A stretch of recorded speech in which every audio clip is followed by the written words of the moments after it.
Hello అండి, అందరికీ నమస్కారం. ఈరోజు నేను వినిపించబోయే కథ మమతల చట్రాలు. కథ రచయిత్రి శ్రీ జయలక్ష్మి అబ్బూరు. నేను సునీత. Welcome to Telugu Kathalokam. ఎంత అందంగా ఉంది, ఎంత బాగుంది అనుకోకుండా ఉండలేకపోయాను. ఏప్రిల్ నెల, వసంతకాలం. పేరు కూడా తెలియని ఎన్నో చెట్లు, ఒక్క ఆకు కూడా లేకుండా కొమ్మలు మొత్తం పూలతో నిండిపోయి వాటి పరిమళం గాలిని సువాసనాభరితం చేస్తూ ఉంటే వాటి రంగురంగుల పువ్వుల గుర్తులు నయనానందకరంగా ఉన్నాయి. అందుకే అమెరికా ఏప్రిల్ నెలలో నాకు చాలా ఇష్టం. అందున నా 18 నెలల మనవడు ఆర్య కొత్త కొత్తవి చూస్తున్న ఆనందంలో కేరింతలు కొడుతూ ఉంటే వాడికి కబుర్లు చెప్తూ వాకింగ్కి తీసుకెళ్ళటం ఇంకా బాగుంది. గ్రానీ ఆర్యనేదో ఆకర్షించినట్లుంది. వాడి అరుపు లాంటి పిలుపులో హర్షాతిరేకం. కంటి చూపు చెట్ల మీద నుండి స్ట్రోలర్లో ఉన్న వాడి మీదకి, తరువాత వాడు చూపిస్తున్న వైపుకి మళ్ళింది. ఓ అమెరికన్ యువజంట వాకింగ్కి వచ్చినట్లున్నారు. ఆమె స్ట్రోలర్ తోస్తూ ఉంటే అతను కుక్కను నడిపిస్తున్నాడు. ఆర్యకి ఆ కుక్కను చూస్తే ఉత్సాహం వచ్చినట్టుంది. వాళ్ళు దగ్గరికి రాగానే ఆగి వాళ్ళని పలకరించి ఆర్యని కుక్కకు దగ్గరగా తీసుకెళ్ళాను. దానికి దగ్గరగా వెళ్ళిన ఆనందం వాడి కళ్ళను మెరిపిస్తూ ఉంటే ఆ కాంతి నా మనసును నింపింది. అసలు కంటే వడ్డీ ముద్దు అనే మాట నిజమేనేమో నాకు తెలియదు, కానీ నా మనవడు పుట్టినప్పటి నుంచి వాడి పెంపకంలో భాగమైన నాకు వాడంటే వల్లమాలిన అభిమానం. వాడితో గడిపే ప్రతి క్షణాన్ని ఆనందిస్తున్నాను. కానీ ఆ ఆనందంలో వెలితి, నా భర్త నా పక్కన లేని వెలితి, ఆ వెలితి పున్నమి చంద్రుని మింగేసే గ్రహణంలాగా నా ఆనందాన్ని హరిస్తూనే ఉంది. నాకు రత్నాలు లాంటి 2 పిల్లలు, నివేదిత, నిరుపం. చక్కగా చదువుకున్నారు. అమెరికాలో ఉద్యోగాలు తెచ్చుకుని సెటిల్ అయ్యారు. వాళ్ళకి నచ్చిన, మేము మెచ్చిన సంబంధాలు తెచ్చి పెళ్ళిళ్ళు చేశాము. అల్లుడు అరుణ్, కోడలు శ్రావణి మంచి పిల్లలు. మేమంటే అభిమానం, గౌరవం కూడా. వాళ్ళిద్దరికీ మంచి ఉద్యోగాలు. ఇంతలో నా భర్త రిటైర్ అవటంతో పిల్లల దగ్గరికి వస్తూ పోతూ జీవితం ఆనందంగా ఉందనుకుంటున్న సమయంలో నా కూతురు నెల తప్పిందన్న వార్త ఆ ఆనందాన్ని మరింత పెంచింది. తనకు 5వ నెలలో అమెరికా వచ్చిన మేము గ్రీన్ కార్డ్ కూడా రావటంతో ఇప్పటికి దాదాపు 4 సంవత్సరాలుగా ఇక్కడే ఉండిపోయాం. మొదటి 2 సంవత్సరాలు మనవరాలు స్నిగ్ధ ముద్దు ముచ్చట్లతో 2 నిమిషాల్లా గడిచిపోయాయి. మేము నివేదిత దగ్గర ఉన్న నిరుపమ వాళ్ళు 1 గంట ప్రయాణం దూరంలోనే ఉండటంతో ప్రతి వీకెండ్ కలిసేవాళ్ళం.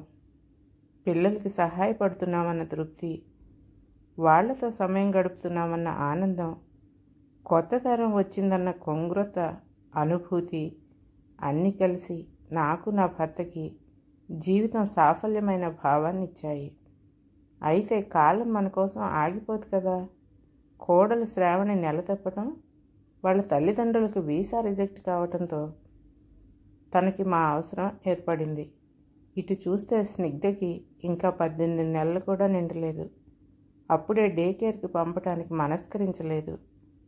మనవరాల మీద ప్రేమతో, పిల్లలిద్దరికీ సాయం చేయాలన్న తపనతో వాళ్ళు అడగకుండానే నా భర్త నా కూతురు దగ్గరే ఉండి మనవరాలను చూసుకునేలాగా, నేను కోడల దగ్గరికి వెళ్ళేలాగా నిర్ణయించుకున్నాం.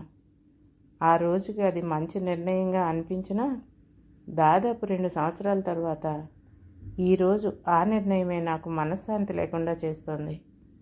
అపార్థం చేసుకోకండి. నాకు నివేదిత ఎంతో, శ్రావణి కూడా అంతే.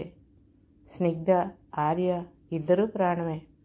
కానీ 30 సంవత్సరాల అనుబంధం ప్రతి క్షణం నా భర్త దగ్గర లేని లోటును గుర్తు చేస్తోంది. వీకెండ్ కలుస్తూనే ఉన్నాం, కానీ వీడియో కాల్స్ ఉండాలి. కానీ మనసు బరువును తగ్గించే యంత్రాలు మాత్రం లేవు. ఉదయం కాఫీ కలుపుకుంటే పేపర్ చదువుతూ, కాఫీ తాగుతూ నాకు విశేషాలు చెప్పే ఆయన గుర్తుకొచ్చి కాఫీ కూడా టేస్ట్ మారిపోతుంది. సాయంత్రం టీ తాగుతూ ఉంటే ఆ సమయంలో ఇంటికి మళ్ళిన పక్షులను చూస్తూ గార్డెన్లో మొక్కల మధ్యన కూర్చుని మేము చెప్పుకునే కబుర్లు గుర్తొచ్చి టీని సగంలోనే వదిలేస్తున్నాను. పడుకుంటే నన్ను అల్లుకుని ఆర్య చేతులు కొంత స్వాంతన ఇస్తున్నా ఆయన స్పర్శలోని భరోసా కోసం ప్రాణం తహతహలాడుతుంది. ఒక్కొక్కసారి ఇండియాకు వెళ్ళిపోదామని బలంగా అనిపిస్తుంది. మా పిల్లలు నిజంగా చాలా మంచివాళ్ళు. మాకు ఏ రకంగానూ లోటు చేయలేదు. మేము ఇండియా వెళ్ళిపోతామంటే కూడా బాధపడినప్పటికీ కాదనరు. కానీ వెళ్ళాలంటే మా పిల్లలు, వాళ్ళ పిల్లలు, వాళ్ళ చుట్టూ మేము అల్లుకున్న అనుబంధాలు ఆపేస్తున్నాయి. ఓ గంట కనిపించకపోతేనే వెతుక్కునే మనవడు, అమ్మ అంటూ ఆఫీస్ నుంచి రాగానే కబుర్లు చెప్పే కొడుకు, ప్రతిదానికి అత్తయ్య అంటూ నన్ను సంప్రదించి నిర్ణయాలు తీసుకునే కోడలు, వీళ్ళందరినీ వదిలేసి ఎలా వెళ్ళటం? నిండా 18 నెలలు కూడా లేని ఆర్యని ముక్కు మొహం తెలియని వాళ్ళ దగ్గర వదిలే పరిస్థితిని కల్పించటం ఎంత దారుణం. మా చుట్టూ మేమే చాలా బలమైన మమతల చట్రాలను బిగించుకున్నాం. త్రిశంకు స్వర్గంలో ఉన్నట్లు అనిపించినా ఏమీ చేయలేని అయోమయం. ఇంతలో ఆర్య దృష్టి కుక్క మీద నుంచి మరలటంతో వాళ్ళకి బై చెప్పి ముందుకు సాగాము. దారిలో ఓ చైనీస్ దంపతులు తోట పని చేసుకుంటూ కనిపించారు. చాలా అందంగా ఉంది వాళ్ళ గార్డెన్. తులిప్స్ విరగపూసున్నాయి. మిరపనారు, టమాటో నారు నాటుతున్నారల్లే ఉంది. ఆవిడ ఒక్కొక్క మొక్క అందిస్తూ ఉంటే అతను వాటిని నాటుతున్నాడు. మనసు పిచ్చిది కదా. అంత అందమైన తోట కూడా దానిని ఆకర్షించలేకపోయింది. గాలం వేసి లాగినట్లు పని చేసుకుంటూ కబుర్లు చెప్పుకుంటున్న ఆ దంపతుల మీదకే వెళ్తున్నాయి నా కళ్ళు. అదృష్టవంతులు అనుకోకుండా ఉండలేకపోయాను. ఇక్కడికి కొంచెం దూరంలోనే నీళ్ల పాండు ఉంది. ఆ చుట్టుపక్కల వర్షం నీరంతా అందులోకి వచ్చే ఏర్పాటు చేయటంతో, చుట్టూ మొక్కలు వేసి నడవటానికి దారి ఏర్పాటు చేయటంతో ఆహ్లాదానికి ఆహ్లాదంతో పాటు పర్యావరణానికి కూడా మేలు జరుగుతూ ఉంది. వీలైనప్పుడల్లా సాయంత్రం పాండు దగ్గరికి ఆర్యను తీసుకుని వాకింగ్కి రావటం అలవాటైపోయింది నాకు. వచ్చినప్పుడల్లా ఇక్కడుండే బాతుల కోసం ఏదో ఒక మేత పట్టుకొస్తూ ఉంటాను. ఆర్యకి ఈ బాతులను చూడటం చాలా సరదా. వాటితో పోటీపడి కేరింతలు కొడుతూ ఉంటాడు. నాకేమో వాటిని చూస్తూ ఉంటే కొంచెం ఈర్ష్యగా కూడా అనిపిస్తుంది. అన్ని బాతులు ఒకచోటే ఉంటాయి కదా, వాటిని దూరం చేయటానికి వాటికి ఇల్లు ఉద్యోగాలు లేవు కదా. మేమందరం ఒకచోట ఉండలేని పరిస్థితికి కారణం ఇల్లు ఉద్యోగాలే కదా. కొడుకు వర్జీనియాలో, కూతురు మేరీల్యాండ్లో ఇల్లు కొనుక్కున్నారు. ఉద్యోగాలు అక్కడే. ట్రాఫిక్ లేకపోతేనే గంట పడుతుంది. ఒకరి దగ్గర నుంచి ఇంకొకరి దగ్గరికి వెళ్ళాలంటే, పోనీ మా భార్యాభర్తలు ఏదో ఒక చోట ఉంటాము, రెండో వాళ్ళ బిడ్డని మా దగ్గర వదిలేళ్ళమని చెప్దామంటే ప్రతిరోజు ఉదయం సాయంత్రం రాను పోను కలిసి 4 గంటల ప్రయాణం అవుతుంది. ఉద్యోగాలతోనూ మిగతా పనులతోనూ ఇప్పటికే సతమతం అవుతున్న వాళ్ళకి ఈ కష్టం అదనంగా ఇవ్వలేమనిపించింది. అలా కాక ఇద్దరు పిల్లలను మేము ఒక్కళ్ళమే దగ్గరుండి చూసుకుంటాం, వీకెండ్లో వాళ్ళ పిల్లల్ని కలవచ్చు అనుకుంటే బిడ్డల్ని తల్లిదండ్రుల దగ్గర నుంచి విడదీసే పాపం చేయలేమనిపించింది. అన్ని కారణాలు కలిసి మమ్మల్ని విడదీయటానికి కంకణం కట్టుకున్నాయి. దీర్ఘంగా నిట్టూర్చాను. ఇప్పుడు నివేదిత, నిరుపములు స్థలం రిజిస్ట్రేషన్ కోసం ఇండియా వెళ్ళారు. వెళ్ళి 2 వారాలయ్యింది. రావటానికి ఇంకో 4 రోజులు పడుతుంది. ఇంట్లో నిరుపం లేకపోవటం, దానివల్ల 2 వారాలుగా మా వారిని కూడా కలవలేకపోవటం వలన దిగులు కొంచెం ఎక్కువైంది. వాకింగ్ ముగించుకుని వచ్చి తలుపు తీస్తూ ఉంటే చప్పుడు వినపడింది కాబోలు. అత్తయ్య అంటూ శ్రావణి వంటింటి నుంచే పలకరించింది. అప్పుడే వచ్చేసావా శ్రావణి? ఆర్యను స్టోలర్ నుంచి దించి వంటింటి వైపు నడిచాను. అవునత్తయ్య, ఫ్రైడే కదా, తొందరగా వచ్చేయాలనిపించింది. ఈ టైంకి మీ వాకింగ్ అయిపోతూ ఉంటుందని మీకు కూడా టీ పెట్టేశానంటూ టీ చేతికి అందిస్తూ, బయట డెక్ మీద కూర్చుందామా అత్తయ్య అడిగింది శ్రావణి. ఆర్యకి ఆడుకోవటానికి కొన్ని బొమ్మలు తీసుకుని బయటికి వెళ్ళి కూర్చున్నాం. నిరుపంతో మాట్లాడావా? పనులు అయిపోయాయటనా? రిజిస్ట్రేషన్ అయిపోయిందట. నివేదిత షాపింగ్ చేసుకుంటూ ఉంటే ఈయన బంధువులందరినీ కలుస్తున్నారట. నవ్వింది శ్రావణి. మీకు ఫోన్ చేయలేదా నిరుపము? ఆమె గొంతులో ఆశ్చర్యం. నేను రాత్రే మాట్లాడాను. రిజిస్ట్రేషన్ ఎలా అయ్యిందో అని నిన్ను అడిగానంతే. అయినా అంత ఆశ్చర్యం ఎందుకు?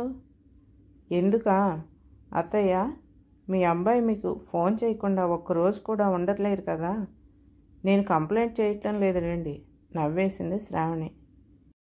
ఇంతలో గట్టిగా చప్పుడు వినపడటంతో ఆర్య వైపు తిరిగిన మాకు బొమ్మలన్నీ ఒకటొక్కటిగా కింద పడేస్తున్న ఆర్య కనిపించాడు.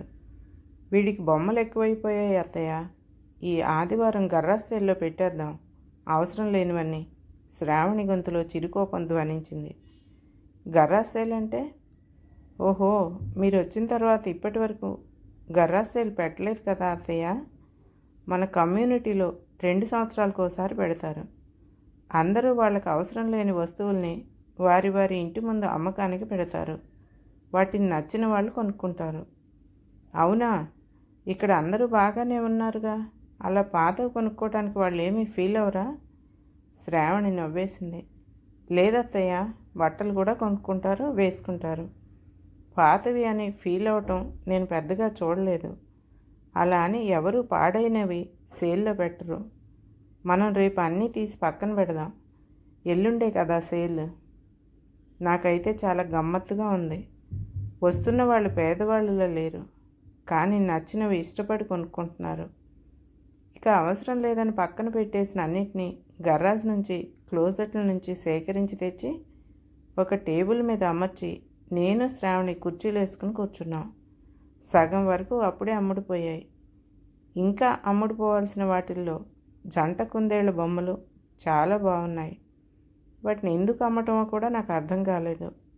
శ్రావణినేమో అవి మన ఇంటి డెకరేషన్కి మ్యాచ్ అవ్వు అత్తయ్య అంది. ఇక నేను ఊరుకున్నాను, కానీ నా దృష్టి అంతా వాటి మీదే ఉంది. ఓ అమెరికన్ జంట వచ్చారు మా దగ్గరికి. చిన్నపిల్లల్లానే ఉన్నారు. ఆ అమ్మాయి దృష్టి కుందేళ్ల మీద పడింది. తన కళ్ళల్లో మెరుపును చూస్తే తెలిసిపోతుంది ఆమెకు అవి నచ్చాయని. శ్రావణితో బేరమాడటం మొదలుపెట్టారు. బేరం తెగినట్టుంది. కానీ అదేమిటి, శ్రావణి ఒక బొమ్మ ఇస్తుందేంటి? శ్రావణి, ఒకటే ఇచ్చావేంటి? వాళ్ళకు ఒకటే చాలట అత్తయ్య. కానీ మిగిలిన ఒక కుందేలు బొమ్మని చూస్తే నా మనసు మెలిపెట్టినట్టు అయింది. అది బొమ్మే అని నాకు నేను చెప్పుకున్నా లోపల నుంచి తన్నుకొస్తున్న దుఃఖపు తెర ఆగటం లేదు. శ్రావణి, వద్దమ్మా, అలా విడతీసి ఇవ్వద్దు. కావాలంటే ఆ బొమ్మను ఫ్రీగా ఇచ్చేయి. నా గొంతులో ఎంత వద్దనుకున్నా జీర ధ్వనించిందేమో. శ్రావణి నా వైపు విచిత్రంగా చూసింది. కానీ లేచి వెంటనే ఆ బొమ్మను తీసుకెళ్ళి అప్పటికే కొంచెం ముందుకెళ్ళిపోయిన వాళ్ళ దగ్గరికి వెళ్ళి అందించేసింది. వెనక్కి వచ్చిన శ్రావణి చూపులో ప్రశ్నలు, నా చుట్టూ నా సమాధానాలను మింగేసిన మమతల చట్రాలు. నివేదిత, నిరుపం ఉదయాన్నే వచ్చారు ఇండియా నుంచి. అందరము డిన్నర్కి ఇక్కడే కలుస్తున్నాం. కిచెన్లో వంట చేస్తున్న నాకు, శ్రావణికి కబుర్లు చెప్తూ కూర్చున్నాడు నిరుపం. నా మనసంతా రాబోయే గడియల తాలూకు ఊహలతో నిండింది. ఓ చిరునవ్వు చెప్పకుండానే నా పెదవుల మీద పరుచుకుంది. అంతలో డోర్ బెల్ మోగింది. పరుగునెళ్ళి తలుపు తీయాలనిపించిన నా వయసు నేను చూపించాల్సిన హుందాతనాన్ని గుర్తు చేయటంతో ఆగిపోయాను. నిరుపం వెళ్ళి తలుపు తీశాడు. గ్రానీ అంటూ వచ్చిన స్నిగ్ధ నన్ను అల్లుకుపోయింది. అమ్మా, ఐ మిస్ యూ అంటూ నా భుజం మీద తలవాల్చింది నివేదిత. వాళ్ళ వెనకాలొచ్చిన మా వారి ప్రేమ తన చూపులతోనే నన్ను చుట్టేసింది. చూపులతోనే ప్రశ్నలు, చూపులతోనే సమాధానాలు. నా వాళ్ళందరినీ చూసుకుంటూ ఉంటే మనసంతా నిండిపోయినట్లుంది. ఇది జీవితం, ఇది సంతోషం. దీని ముందు 1000 సంక్రాంతులైనా చిన్నపోతాయి. అమ్మా, అన్నయ్య అయితే డిన్నర్ అయ్యాక చెప్దామన్నాడు, కానీ నేను ఆగలేను. రా, నీకు మంచి గుడ్ న్యూస్ చెప్తాను. చెయ్యి పట్టుకుని ఫ్యామిలీ రూమ్ వైపు లాక్కెళ్ళింది నివేదిత. రండి రండి, అందరూ ఫ్యామిలీ రూమ్కి రండి, మిగతా వాళ్ళని కూడా పిలిచింది. దానికి అంతా హడావుడే. నువ్వు అసలు ఆగలేవా? నేను నీకు చెప్పకుండా ప్లాన్ చేయాల్సింది. నిరుపం టీచ్ చేస్తూ వచ్చాడు. అది నా ఐడియా అయితే నాకు చెప్పకుండా ఎలా ప్లాన్ చేస్తావు? మాట పైన పెట్టుకోదు నివేదిత. అయినా మంచి విషయానికి వెయిట్ చేయించకూడదన్నయ్య. అమ్మా, నాన్న, ఊహించండి ఏంటో. మమ్మల్ని ఇద్దరిని చేయి పట్టుకుని సోఫాలో కూర్చోబెడుతూ అడిగింది. ఏమిట్రా హడావుడి? మా ఆయన గొంతులో మురిపంతో కూడిన చిరునవ్వు. దీనికి ఎంత హడావుడో ఈయనకంత నిదానం. ఏమీ లేదు నాన్న, మేమిద్దరం ఇప్పుడుంటున్న ఇల్లు అమ్మేసి ఇక్కడ దగ్గరలో కడుతున్న కొత్త కమ్యూనిటీలో పక్కపక్కనే ఇల్లు తీసుకుంటున్నాం చెప్పేసింది నివేదిత. అది చెప్పిన విషయం పూర్తిగా అర్థమవకముందే, అమ్మా, నాన్న, వీఆర్ వెరీ సారీ. నా పక్కన నేలపైన మోకాళ్ళ మీద కూర్చుని నా ఒడిలో తలపెట్టుకున్నాడు నిరుపం. ఎందుకు నాన్న? ఆప్యాయంగా తలపైన చెయ్యేశాను. మాకు నిజంగా తెలియలేదమ్మా.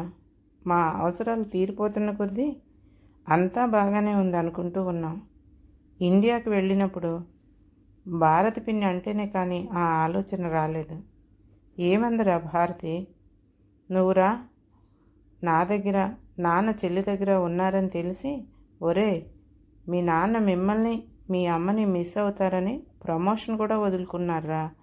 ఏ శుభకార్యానికైనా వస్తే కలిసే వచ్చేవారు. అలాంటి వాళ్ళని మీరు పిల్లలై పుట్టి వెడగొట్టారు కదరా అంది. నిరుపం గొంతులో పశ్చాత్తాపం తాలూకు జాడలు కనిపిస్తున్నాయి. ఏడ్చిందిలే, దాని మాటలు పట్టించుకోకు. తల్లికి సహజమైన ఓదార్పు వచ్చింది బయటకు. లేదమ్మా, శ్రావణి కూడా చెప్పింది నాకు. గరాసేలప్పుడు కుందేలు బొమ్మల జత గురించి నువ్వు ఎలా ఫీల్ అయ్యావో, మేమెందుకు మీ గురించి అలా ఆలోచించలేదో నాకు అస్సలు తెలియటం లేదు. తెలిసిన తర్వాత ఒక క్షణం కూడా మిమ్మల్ని అదే స్థితిలో ఉంచలేను. అమ్మా, మేము ఇండియాకు వెళ్ళినప్పుడు బంధువులంతా ఎంత బాగా చూసుకున్నా అన్నయ్య నాతోటే ఉన్న అరుణ్ని చాలా మిస్ అయ్యాను. మరి నువ్వు నాన్న ఒకరినొకరు మిస్ అవుతారనే ఆలోచన ఎందుకో మాకు రాలేదు. ఇండియాలో అడగకుండానే ఉచిత సలహాలు ఇచ్చేస్తూ ఉంటారని చిరాకు పడేదాన్ని. కానీ మనకు సలహా కావాలనే తెలియనప్పుడు ఇలా అడగకుండానే ఇచ్చే సలహాలే ఉపయోగపడతాయేమో. నివేదిత గొంతులో ఆర్ద్రత. ఇల్లు ఇక్కడ కొంటే రోజు మీరు వెళ్ళొస్తారా? కష్టం కదా తల్లి అడిగాను నివేదితని. లేదమ్మా, అరుణ్ ఆల్రెడీ ఇక్కడ జాబ్ చూసుకున్నాడు. నేను కూడా తొందరలో మారిపోతాను. నీకు తెలుసా, అరుణ్కి ఈ ఆలోచన చెప్పగానే వెంటనే ఆచరణలో పెట్టేశాడు. ఇల్లు కూడా వెతికేశాడు. రేపెళ్ళి చూద్దాం అమ్మా, ఉత్సాహంగా చెప్పింది నివేదిత. అవునత్తయ్య, పక్కపక్కన ఇల్లు. మీరిద్దరూ ఏ ఇంట్లో అయినా ఉండొచ్చు. మీరు ఎక్కడుంటే పిల్లలు అక్కడే. మీకు సాయం కోసం ఒక అమ్మాయిని కూడా మాట్లాడాను. రోజు 3 గంటలు పనిచేస్తుంది మన దగ్గర. శ్రావణి తన వంతు సాయం అన్నట్లుగా చెప్పింది. చుట్టూ చూశాను. నా వాళ్ళు, నా భర్త, నా కొడుకు కోడలు, నా కూతురు అల్లుడు, మనవరాలు మనవడు, అందరి కళ్ళల్లోనూ ప్రేమ సంతోషం. నా పెదవుల మీదకి నవ్వుతో పాటు కళ్ళల్లోకి నీళ్లు కూడా చేరాయి. ఆయన కళ్ళు నా కళ్ళకు ప్రతిబింబాలా అన్నట్లు నా భావాన్ని ప్రతిఫలిస్తున్నాయి. ఒకరి కోసం ఒకరం ఆలోచిస్తే మమతల చట్టాలు కూడా అనురాగలతలకి ఆలంబన అవుతాయి. అవధుల్లేని ఆనందానికి ఆరామాలు అవుతాయి అని అనుకోకుండా ఉండలేకపోయాను. కథ సమాప్తం. ఈ కథ కనుక మీకు నచ్చినట్లయితే లైక్ చేయండి, షేర్ చేయండి, మరియు సబ్స్క్రైబ్ కూడా చేయండి.